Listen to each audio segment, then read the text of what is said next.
The dust hung thick as a shroud, tasting of grit and despair, each particle a testament to the parched land and the drier hopes of the men gathered.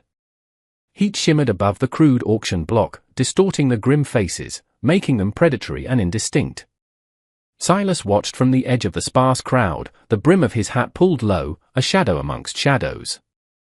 His hands, calloused and scarred from a lifetime of wrestling a living from unforgiving soil, clenched and unclenched at his sides. He hadn't come for this. He'd come for livestock, for tools, for anything that might fill the gaping silence of his ranch, a silence that had grown teeth since Martha, since the fever took her and the boy. But the husks of families being paraded, sold off like chattel under the guise of indentured service, it was a fresh kind of damnation. Then he saw her. Ilara. Her back was straight, a lonely pillar of defiance in a sea of degradation. 5 young girls, her daughters, clung to her skirts, their faces pale, eyes wide and mirroring the terror she so fiercely suppressed. The auctioneer, a man whose voice oozed false piety, extolled her virtues, strong, hard-working, proven child-bearer, though her last child was clearly past infancy. His words were lashes, each one stripping away another layer of her dignity. Silas felt a cold knot tighten in his gut. It wasn't pity, not entirely. It was a bleak recognition, a shared understanding of loss, though hers was unfolding in this horrifying present. He saw the leers of the other men, their speculative glances raking over Ilara and her older daughters, and a slow, cold anger began to burn through his weariness. He thought of his empty cabin, the wind whistling through the ill-fitting door, the meals eaten in solitude, the ghosts of laughter that no longer echoed. This was madness. A desperate, foolish impulse. But the alternative, the return to that crushing emptiness, suddenly felt more unbearable than the scorn of these townsfolk or the burden he was contemplating. The bidding started low, insultingly so. A rancher with a cruel mouth and small eyes made an offer. Then another. Silas remained still, his face unreadable. He waited, letting the price crawl upwards, letting their baser desires expose themselves. When the bid slowed, when the auctioneer seemed ready to bring down his gavel, Silas spoke, his voice raspy from disuse, but clear and carrying in the sudden hush. $50, a collective gasp. It was a significant sum, more than these souls were deemed worth. The cruel-mouthed rancher scowled, then upped his bid. Silas countered without hesitation. The town sheriff, a portly man whose authority rested on a blend of apathy and intimidation, watched with a flicker of interest. This was becoming entertainment. The bidding became a duel between Silas and the rancher, each word a hammer blow. Ilara stood frozen, her gaze fixed on some distant point beyond the humiliation, beyond the dusty square. Her daughters burrowed closer, sensing the shift in tension. Silas didn't look at them. He looked at the auctioneer, his eyes like chips of flint.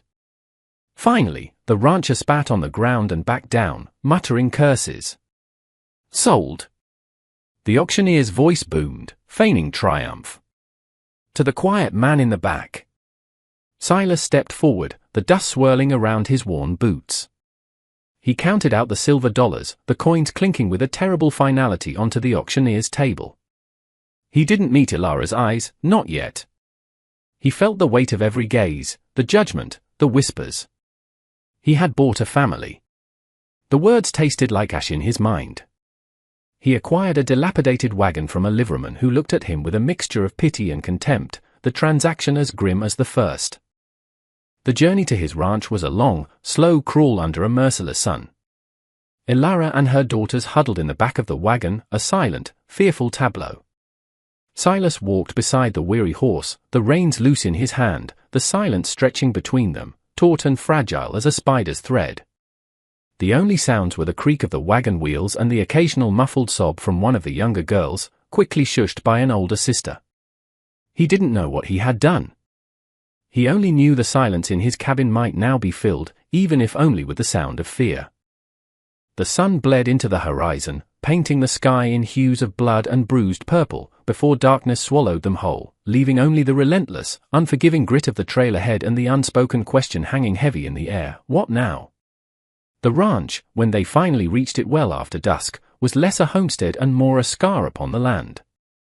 The cabin sagged, its timbers weathered to a silver gray, the porch threatening to collapse. A broken fence limped around a barren corral. It was a place that mirrored Silas's own soul, stark, worn, and holding onto existence by a thread.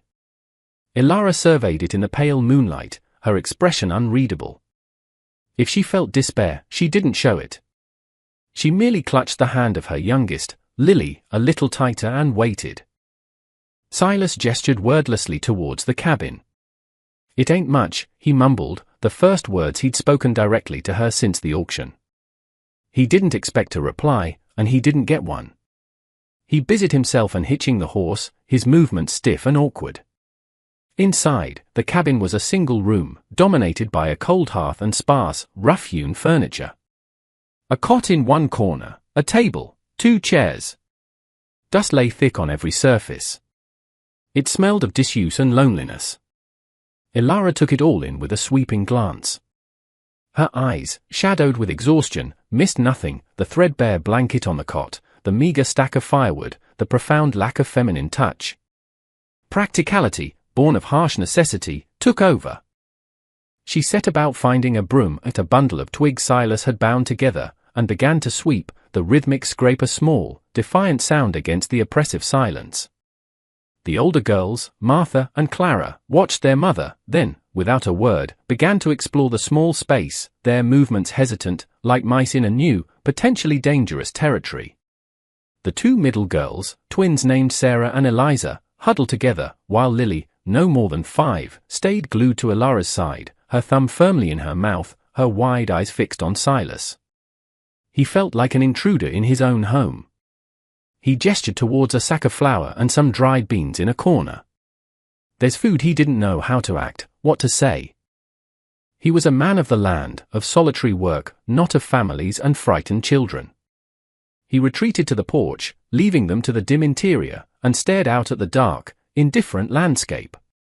The guilt was a physical weight, pressing down on his chest.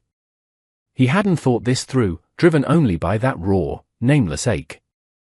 Now, the reality of 5 young faces, of a woman whose pride he had irrevocably damaged, settled upon him.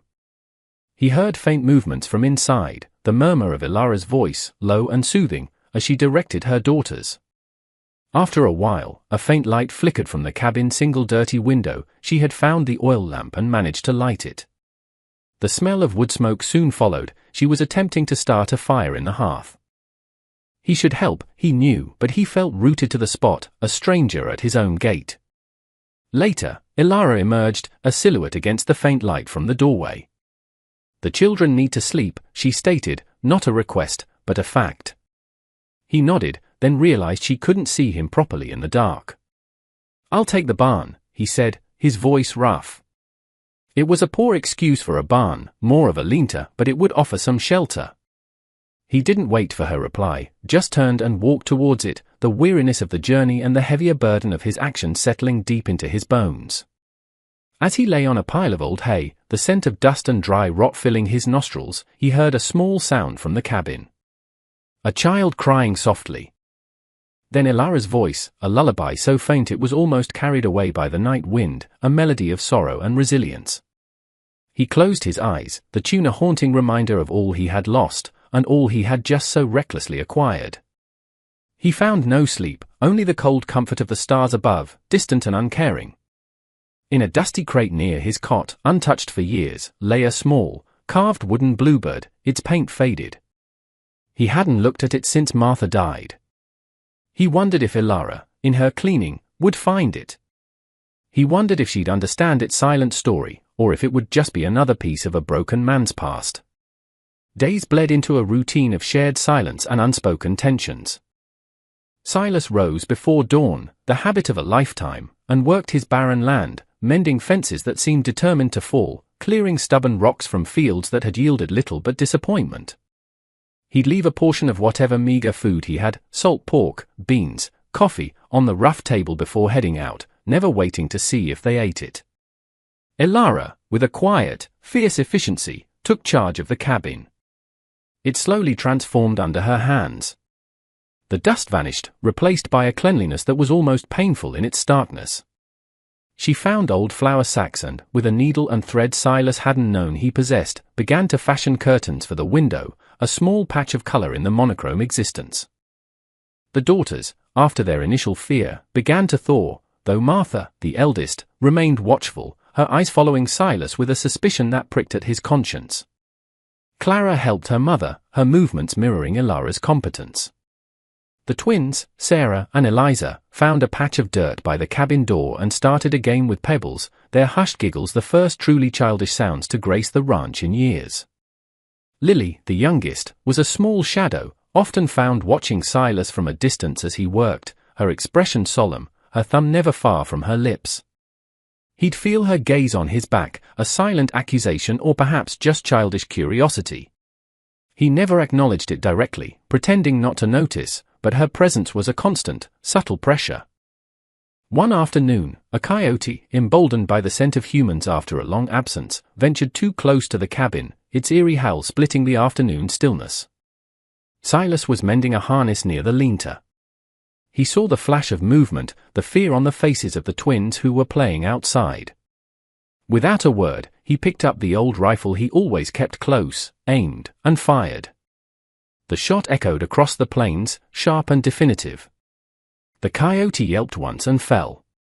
He reloaded, his movements economical, then walked over to the fallen animal. Ilara appeared in the doorway, her face pale but composed. Martha and Clara were behind her. He dragged the coyote away from the cabin, towards the bluffs. No words were exchanged when he returned, but the air felt different, a slight easing of the suffocating tension. He had protected them. It was a primal, instinctual act, devoid of any sentiment he could name, yet it shifted something between them. Later that week, Ilara, while sweeping out a particularly dusty corner of the cabin, found it, the small, carved wooden bluebird, nestled on a high, forgotten shelf. She picked it up, her fingers tracing the faded paint, the smooth, worn wood. It was clearly old, made with care, perhaps love. She held it for a long moment, her expression thoughtful. When Silas returned that evening, he noticed the bird was gone from its shelf. He scanned the room, a knot of unease tightening in his chest. Then he saw it. It sat on the small, rickety table, next to a hesitant arrangement of wildflowers in a chipped cup. He looked at Ilara. Her face was turned towards the hearth, where she was stirring a pot of something that smelled surprisingly like a decent stew. She didn't acknowledge him, didn't meet his gaze. But the bird was there. A silent question, perhaps. Or maybe, just maybe, a silent acknowledgement of a shared humanity, a recognition that he, too, had a past, a history that wasn't solely defined by the harsh present. The landscape remained unforgiving, the sun beating down with relentless ferocity, but inside the small cabin, a fragile seed of something unnameable had been inadvertently planted by the discovery of a forgotten toy. The rhythm of their day settled into a strange kind of predictability. Silas worked the land from sunup to sundown, his solitary figure a fixture against the vast, empty horizon. Ilara and the older girls managed the cabin and its immediate surroundings, their labor creating a small pocket of order in the wilderness. They scrubbed, mended, and, with seeds Ilara had carefully hoarded, started a tiny, hopeful garden near the well. Food was still scarce, shared with a solemnity that underscored its preciousness, but no one went truly hungry. The silence remained, but it was less a wall and more a wary truce. Silas found himself observing Ilara more often than he intended. He saw the set of her jaw as she confronted a leaking roof, the tenderness in her hands as she braided Lily's hair, the fierce, protective glint in her eyes when a traveling peddler, a rare visitor, lingered too long with his gaze on Martha. He saw her strength, not the brittle kind that shatters, but the deep, resilient kind that bends and endures. He began to leave small things for the children, a strangely shaped stone he'd found, a handful of wild berries, once even a strip of jerky he'd been saving for himself. He'd leave them where Lily might find them, never handing them over directly, never seeking thanks. Lily, in turn, sometimes left him a wilted wildflower by his usual spot on the porch, or a perfectly round pebble. One sweltering afternoon, the main support beam for the small lean-to where he kept his tools and slept began to groan ominously. It needed replacing, a task too heavy for one man. He stood looking at it, frustration etched on his face. Ilara came out of the cabin, wiping her hands on her apron. She assessed the situation with a quick, practical glance. "Martha, Clara," she called. The two older girls appeared. "We can brace it," Ilara said, not to him, but as a general statement. For the next hour, they worked together. Silas, Ilara, and her two eldest daughters. He gave curt instructions, they followed, their movements surprisingly coordinated. There was no wasted motion, no unnecessary talk, just the grunt of effort, the scrape of wood, the shared focus on the task. When the new beam was finally in place, sweat slicked their faces, dust coated their clothes. Silas looked at Ilara, a flicker of grudging respect in his eyes. She met his gaze, her own unwavering, before turning back to the cabin. The sheriff, a man named Brody, rode out a few days later, his horse kicking up a cloud of dust that announced his arrival long before he was visible. He was ostensibly checking on Silas, but his eyes lingered on Ilara and the girls, a mixture of suspicion and a veiled, unpleasant interest in his gaze. "Heard you acquired yourself a ready-made family, Silas," Brody said, his tone laced with insinuation. Town's talking. Silas stood impassive, his hand resting near the axe propped against the cabin wall. "They got shelter. They work for their keep, that all they do." Brody's smirk was greasy. Ilara, who had been washing clothes near the well, straightened, her eyes cold. "We are indebted to Mr. Thorne for his protection," she said, her voice clear and carrying, devoid of any tremor. Nothing more. Brody's eyes narrowed, but he seemed to sense he'd pushed enough for one day. "Just making sure everything's proper," he grunted, before turning his horse and riding off, leaving a pall of unease behind him. That evening, as Silas sat on the porch, watching the sky turn a bruised purple, Martha approached him. She stood before him, small but resolute. "What do you want from us?" she asked, her voice tight, accusatory. "From our mother." Silas looked at her, at the fear and defiance warring in her young face. He thought of his own Martha, of the dreams he'd had for his son. He looked away, towards the dying light. "A roof," he said, his voice low. "Food. Safety." It was a stark, insufficient answer, yet it was the only truth he had to offer. Martha stared at him, searching his face, then turned and went back inside, leaving him with the vast silence of the prairie and the even vaster silence within himself. Martha's question lingered in the dry air, unspoken but palpable. Silas's plain answer, a roof. Food. Safety, had been met not with relief, but with a deeper uncertainty in the girl's eyes. It was too simple, too devoid of the expected human complexities of want or malice. Ilara, though she said nothing, seemed to absorb her daughter's disquiet, her own watchfulness over Silas taking on a new, more nuanced edge. She saw not a captor, but perhaps a man as trapped by circumstance as they were, albeit a circumstance of his own making. Then the sky turned. The relentless, brassy sun of late summer was swallowed by a bruised, churning mass of clouds that rolled in from the west, heavy and pregnant with menace. The wind picked up, howling like a banshee, whipping dust into stinging vortexes. A storm was coming, one of the prairie's sudden, violent furies. Silas knew the signs. "Get inside," he yelled over the rising wind, his voice strained. "Bring in anything loose." He worked with a desperate urgency, securing the shutters, reinforcing the lean-to door where he slept, checking the hastily constructed animal pen that housed their single, bony cow and a few chickens Ilara had managed to trade for with a passing tinker. Ilara and the older girls moved quickly, gathering stray tools, securing the water barrel, their faces grim. Lily, terrified by the shrieking wind and the darkening sky, clung to Ilara's legs, whimpering. The first fat drops of rain splattered against the dry earth, quickly escalating into a torrential downpour.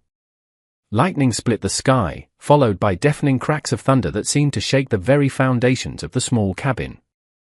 Inside, it was near dark, the single lamp casting flickering, elongated shadows. The wind battered the cabin, rattling the door in its frame, finding every crack to whistle through with mournful fury.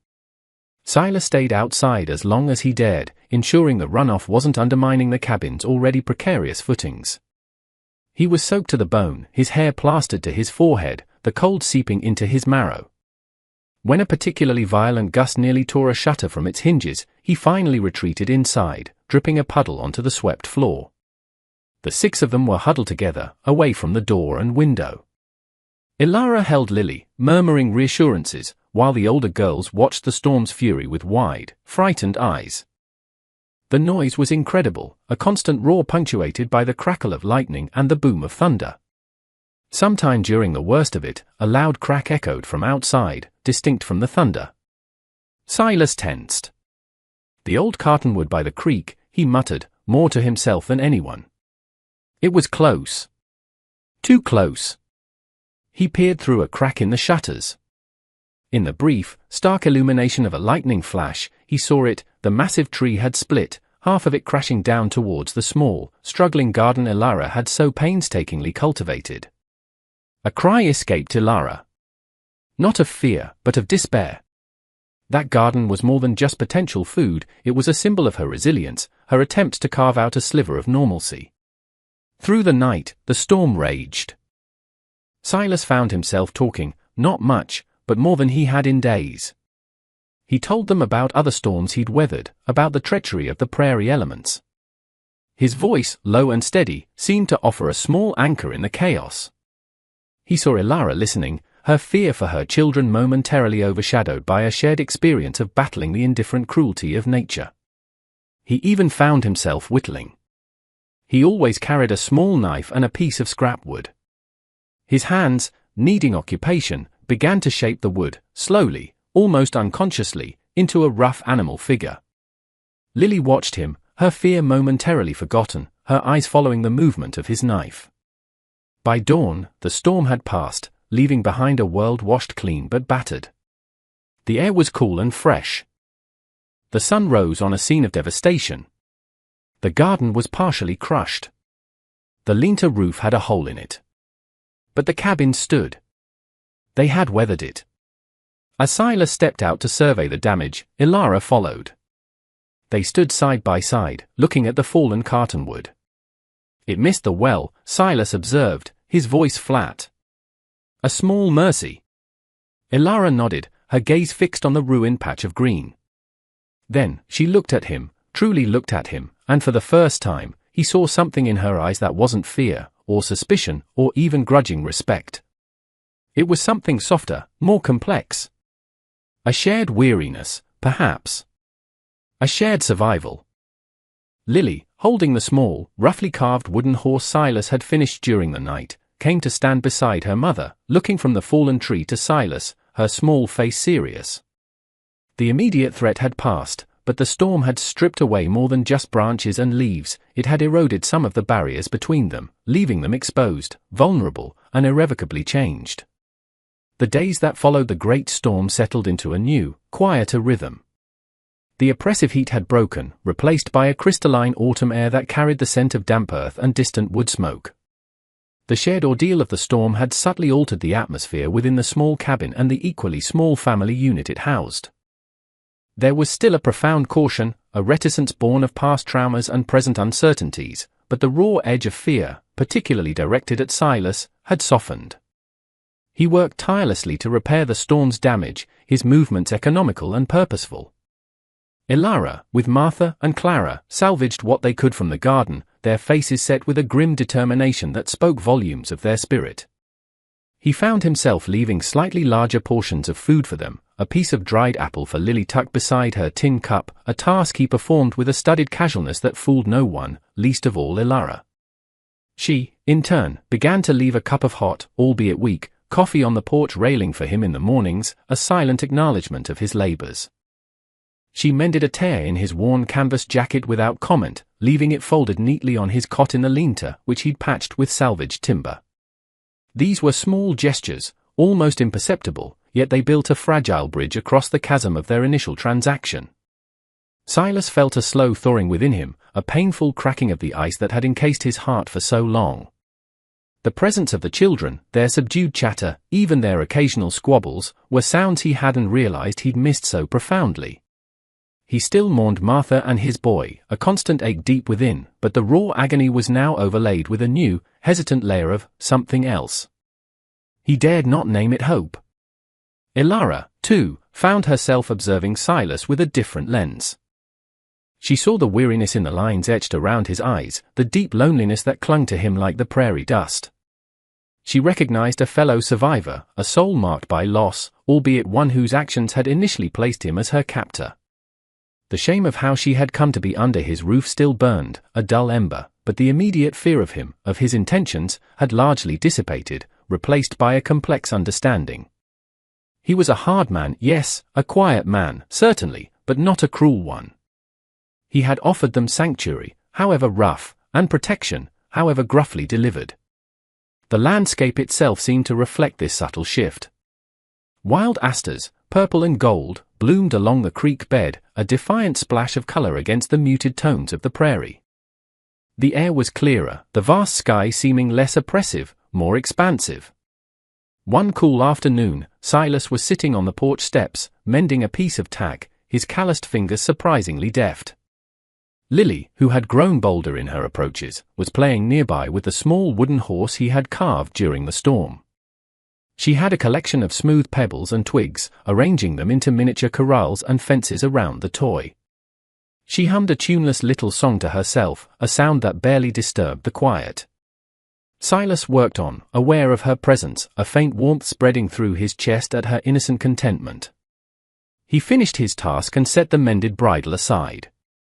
He picked up a stray piece of leather, soft and pliable, and without thinking, began to fashion it into a tiny, rudimentary saddle for her wooden horse. Lily watched, her eyes wide with fascination. He didn't look at her, just concentrated on the small task, his large hands working with surprising gentleness. When he was done, he held it out to her, still not meeting her eyes. "For your horse," he mumbled. She took it, her small fingers tracing the stitching he'd made with a sharpened awl. She carefully placed it on the wooden horse, her brow furrowed in concentration. Then, she looked up at him. Her gaze was direct, solemn, her blue eyes, so like her mother's, yet filled with an innocent clarity that could pierce through the thickest armor. The silence stretched, filled only by the whisper of the wind through the dry grass. And then, she spoke, her voice small but clear, a single word that shattered the careful equilibrium he had so painstakingly tried to maintain. "Pa!" Silas froze. The small awl slipped from his numb fingers and clattered onto the wooden porch. The world seemed to stop. The wind died. The chirping of crickets ceased. He couldn't breathe. "Pa!" The word, a ghost from a life he thought buried, echoed in the vast emptiness of his soul, cracking open wounds he thought had scarred over. A torrent of emotion, shock, a pain so profound it was physical, and a terrifying, overwhelming surge of something akin to joy, so potent it frightened him, washed over him. He stared at Lily, at her innocent, expectant face. He couldn't speak. He couldn't move. Ilara, who had been hanging washing on a line stretched between two posts, must have overheard. She turned slowly, the wet shirt in her hands forgotten. Her face was a mask of conflicting emotions, surprise, a flicker of something that might have been pain or protectiveness, then a slow dawning of understanding. Her eyes, those deep, knowing eyes, met Silas's across the small yard. The single, childish word hung in the cool autumn air, heavy with unspoken meaning, with the weight of their shared pasts and the terrifying uncertainty of their future. It was not an ending. It was a precipice. The silence that followed was no longer born of fear or awkwardness, but of a profound, earth-shattering shift, pregnant with the fragile, terrifying possibility of a new beginning.